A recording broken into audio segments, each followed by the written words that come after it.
अब अढेर जदी आए हैं अढेर जदी बोलब तरखती ही घर के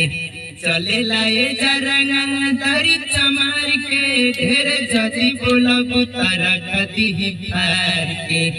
चले लाए जरंगा दहरी चमार के औ करया के न चले कोई के रंगा दहरी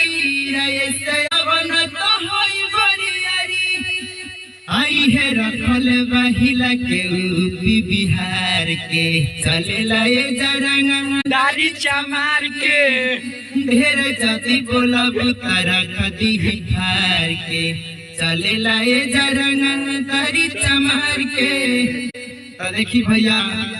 आप सबके सुंदर अच्छा निमन बाउल लागल है लाइक करम सबे आज जतिवा